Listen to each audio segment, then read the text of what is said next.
Hey everybody, so this is the second installment of the story of Jaap and Esther. And if you haven't done it, I'm just going to encourage you. I'll put in a link right here. Go back and watch this video first. You're gonna want to see it. But like I said last time in the last video, why would a couple with a young family sell everything they owned, leave friends, leave family behind, travel halfway across the world to buy a Texas ranch? Well, if that's what you want to know about, stick around. We're getting after it right now.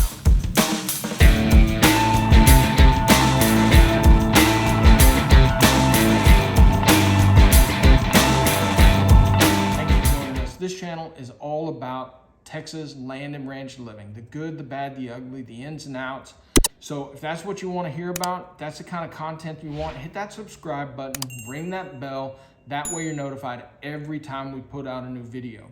And look, whenever you, your friends, anybody you know are ready to take that leap and buy your ranch here in Texas, give me a call, send me a text message, send me an email. Heck, if you want to, send me a note via Pony Express.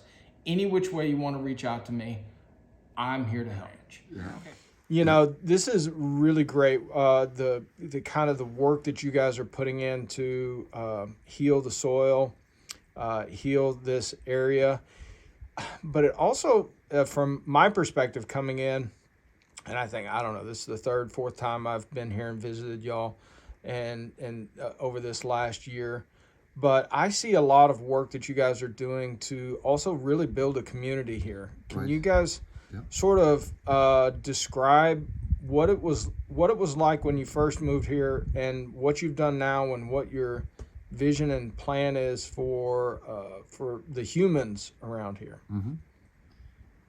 Well, when we came here, we were alone on the ranch and felt alone. But we had one friend of a friend. Yeah, that's true. But he lived far away. Yeah. Well, in Texas, but 5 hours away from us. Yeah.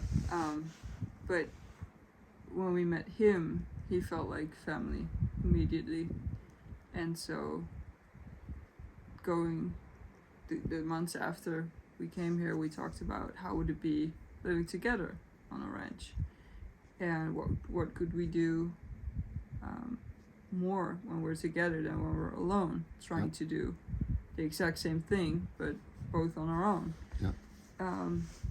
So we discussed it, and so they live on the ranch now, and we're all working together to pursue that goal. That goal, and every one of us has we have our own qualities and our own things that we're not good at, and having a community helps with that, because if I can do anything, someone else can do it, and the other way around.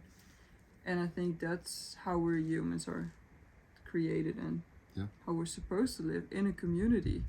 Like the natives here used to live in a community. They wouldn't call it a community because it just was the way of how they lived. But I don't think we're created for living alone or individually and trying to keep everything going as a single family, especially if you have kids.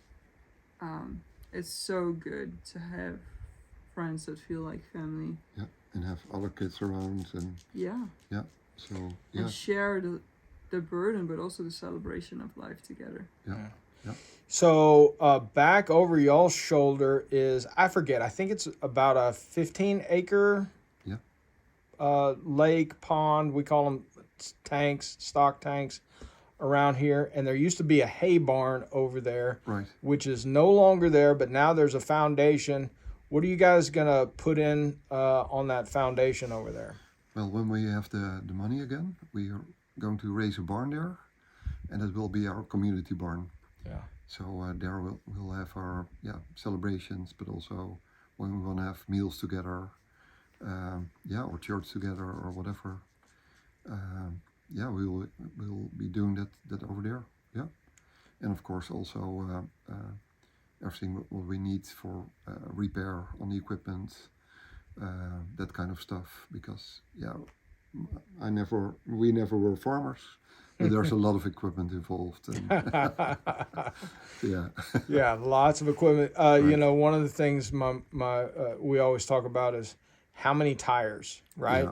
Yeah. Every UTV has 4 tires. Every Right. tractor 4 tires. Every trailer, you know, every truck, and it's Yeah. like there's always an air compressor running to Yeah, air up tires around the place, right? Yeah. it is. Absolutely. Yeah. for One of sure. the first things we bought was an air compressor. Yeah. And we were never used to having a flat because No. it was asphalt everywhere. Yeah. And now, and then the first time it was really, we have a flat, what to do?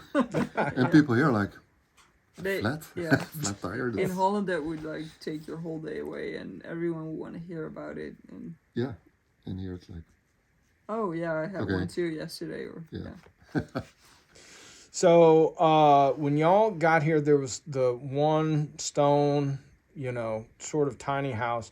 Yeah. Now you guys have expanded into your home here, your friend's home, and then you still have the first one, but then you also have a little cabin down along the river, right? Right. Yeah. We have a little cabin on the river that's, well, unfortunately we can't have city water there, so we're still busy with getting water there. And then we want to rent it out the moment it's ready.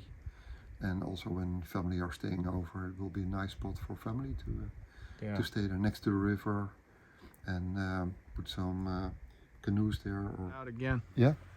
So we have some nice spots over there where we can put a tiny home or maybe some other spaces for people who want to enjoy maybe for a week or for a long weekend. Now down there, you actually have access to the river, Yeah, right? that's a So really you can beautiful spot. so you could go down there, put in a kayak, go kayak the river. You could go down there, go fish, Right. go swimming, Yeah. hang out, and you're literally just out here in the middle of nowhere. Exactly. Yeah. And yeah, I think that's a absolute great idea, is to just have the ability for people to come down and enjoy this and have a nice little quiet spot.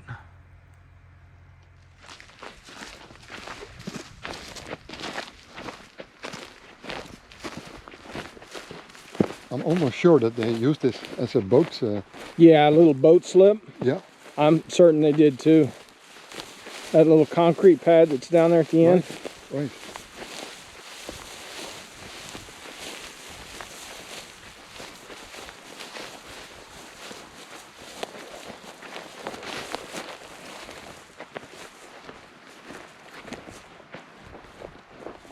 Oh wow, they did a great job over here already. Yeah. That is the Colorado River.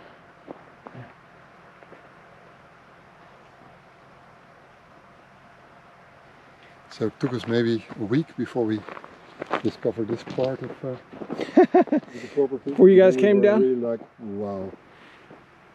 Now you knew it was here. I'd already sent you the of course. videos of it, We've right? Seen it on video, but because we didn't have UTV and it wasn't cleared of brushes, and Yeah.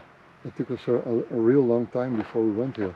So this Yeah. this sense of community really speaks to my wife and I. This is, you know, you guys are living out really our dream as well, where we want to have a much larger place, much further off back, but same thing, you know, live within a community and have that close knit, whether it's family or friends that live real close, and you can have this sort of community center and have sort of the centerpiece to it. So I just wanted to be sure that we capture that, because that's just something that I think more and more these days I hear that that's what people want. Right. That that's Yeah. really, Yeah. you know, a great spot. Yeah. So tell me this. You know, you guys were talking about, hey, you wanted to move. You really narrowed it down to Florida and Texas, and obviously you chose the Coyotes. Go back and sort of, if you were to give advice to yourselves, or if you were to give advice to someone who may have some of these feelings that you're thinking about, you know, describe to me the state of mind, or describe to me the sense of was it everything that you hoped for? Was it everything that you envisioned? Would you do it all over again? How's your life different now that you're in the state of Texas rather than where you were? I would do it all over again. And I think, it's not always easy. It's not easy every It was day. really difficult. The first months were really difficult. Oh, even last week I had a hard time. I miss my home country, but my home country is not my home country that I used to know anymore. So it's not going to be easy every day, but as a whole, I'm really glad we're here. Mm-hmm. Waking up with a feeling of freedom, with nature all around you, with good people all around you. But yeah, for more practical stuff, know how important it is to have clean water, a good well, that you have, if you want to choose that you have animals, if you have the right fencing, that kind of stuff you never realize living in Holland or another European country, and not being a farmer. How important it is to already buy the right books about like processing an animal or getting electricity or that kind of practical stuff, or knowing how to change a tire. Well, and if you're thinking about taking a leap or moving to Texas or doing it, I'd say do it, because what's the worst that can happen? Yeah. Mm-hmm. And I'm telling you, it will be better than you think that it will be. Yeah. And what's more, do your research, going over and over again. YouTube channels like your channel, really investigate that kind of stuff and make lists of what you need. And work with a realtor who really knows how to help, right? For sure. Yeah. Well, we wouldn't have found this if we didn't have you. Right. For sure. Yeah. That's definitely true. And because we could trust you. Yeah. That's a important part Going of the through whole that story. process, trust is the most important thing. Yeah. So, and I'm just going to circle back this one last time, just because I know how important it's been, because you've communicated it to me. Y'all have a young child, right? Yeah. And what are sort of your thoughts, feelings, emotions of his future here versus his future or y'all's future as a family, where you were coming from, and kind of what are your thoughts about that? Yeah, well, what we gave him here is that he sees the sun almost every day. See the sun going up, see the sun going down, see the stars and the Milky Way. It's really awesome. Hey, wait, you guys have got to do the cheesy. Okay, come on. Y'all know the song already? The stars at night are big and bright. Yeah, that's Deep here. It's here, right? It's here. I mean, there's no There's no ambient light, pollution or anything. Also no Wi-Fi pollution or cell phone coverage that's sparse. Spotty, yeah. Spotty, yeah. Well, yeah. And that's great, because then you know if you really want to talk to somebody, you can. But if you don't want to be bothered, it's all right. Well, so you're more deliberate in your things that you do, and it was for us normal. If you forgot something at the store, you just went back, because it would be like 5 minutes, and now you have to be really deliberate in getting your groceries like once a week or. Well, and I'm glad that our child gets to have a childhood with animals, nature, friends, running around in freedom. Yeah, not have to be afraid about other people too much, because here on the farm it's you just take your little electric tractor and just go out and experience it and be a child. Yeah. What was his experience like the first time Mom shot a hog or shot at a hog? Well, that was an interesting story. He was excited. He was over the moon, like, what's happening? What did you do? And confused too. Yeah. Yeah. But he loves this life. He loves being outside. Yeah. He loves hunting. He loves. Yeah. Yeah, I think his future here is like a million times better than what we could offer him in Holland, and also because we wanted already, because of the whole pandemic, we wanted to pursue homeschooling, and homeschooling here is so normal and way better organized. Well, Lots of easier. things you can choose for homeschooling and programs, and and also if you want to have a teacher like online, or that's way easier to organize over here. So That was a big thing. Yeah. Sure. and I also met a colleague over here, and the funny story is he did his academic degree, but before his 18th he only did homeschooling. Yeah. So it's quite normal here to be both an academic and choose that path by homeschooling. So And I also believe that if you as a parent are in life where you're the most happiest, your child will be Yeah. most happy too. And he can decide for himself when he's old enough if he wants to stay here or not. Yeah. That's fine by me because he has his own path in life. But Mhm. I hope because we're happy, he can feel that and he gets inspired hopefully when he's a bit older. Maybe seeing this video. Jaap, you were mentioning one of my videos about like the 101s, or I think it was the cost, right? The enormous Yep. expenses associated with it. Yep. What sort of advice would you give on cost, and if somebody was trying to pursue this lifestyle, from your own words, what sort of? Well, you were telling in an earlier video that sometimes people buy up cheap land for a lot of money, raising the taxes for their neighbors, and then they won't succeed because you have to be your own utilities company. Sometimes you have to invest sometimes then a lot in fencing, in barns, in all the expensive A things tractor. that might be there already if you pay a little bit more.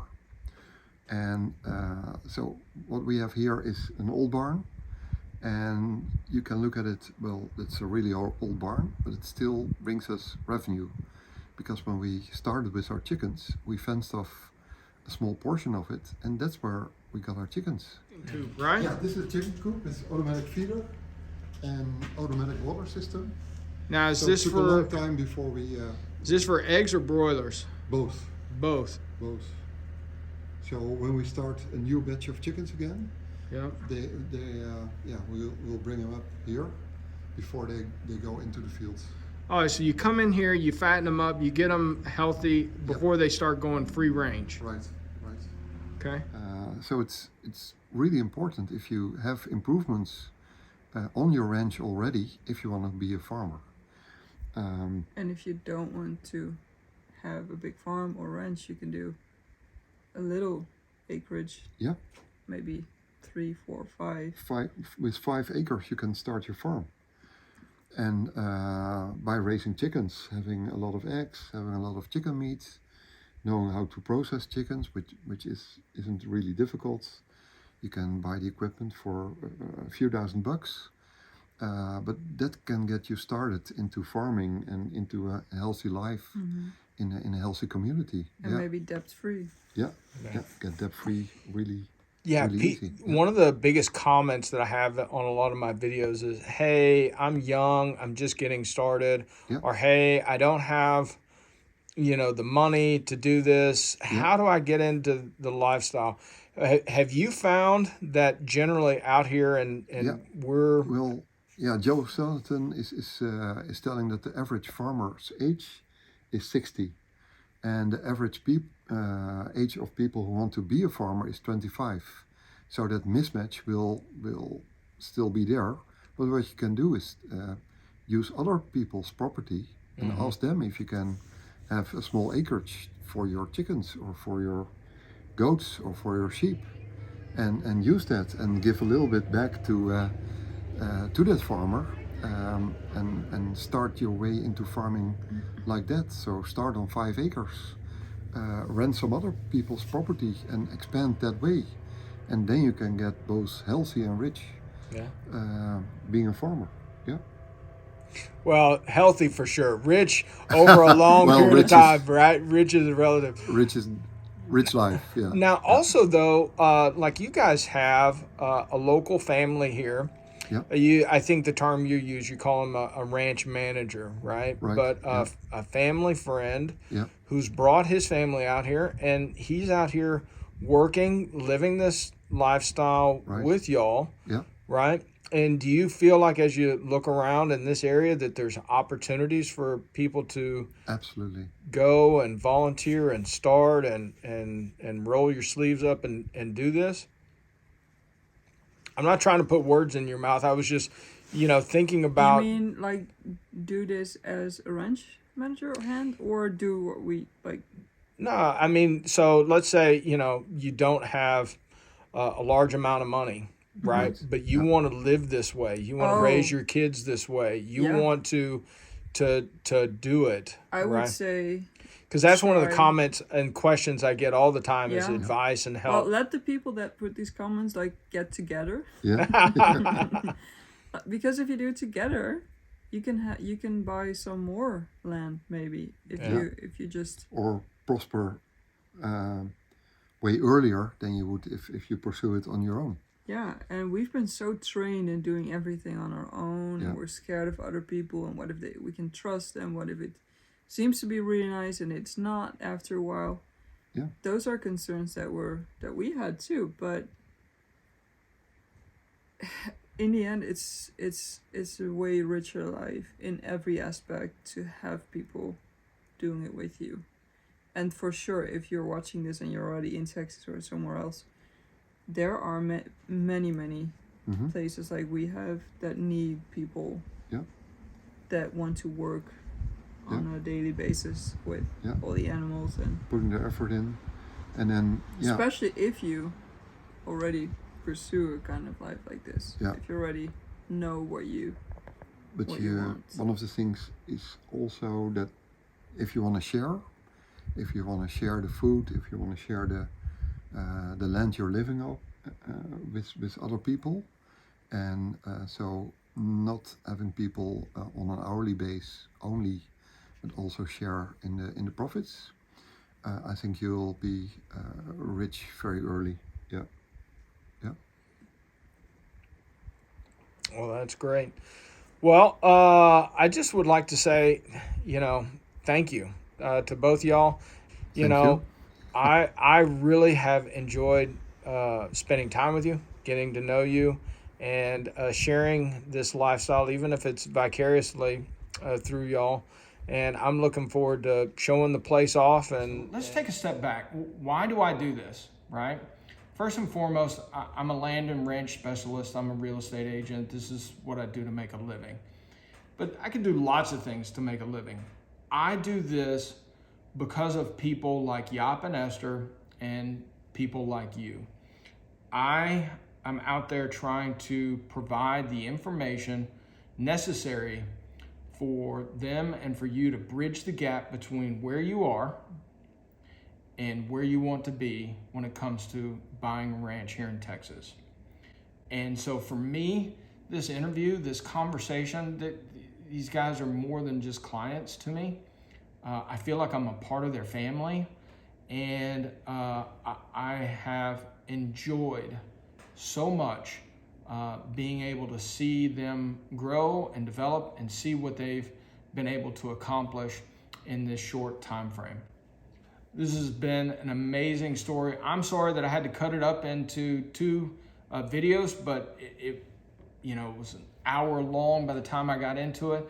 So if you haven't done it, hit that like button, hit that subscribe button, ring that bell. That way you're notified whenever I put out this next video. And look, whenever you, your friends, anybody you know are ready to buy your ranch, whenever you're ready to have the same kind of experience that Yop and Esther have, give me a call, send me a text message, shoot me an email, Heck, if you want to, send me a note via Pony Express. I don't care. Just want to help you guys find your Texas ranch. Thanks. See you soon.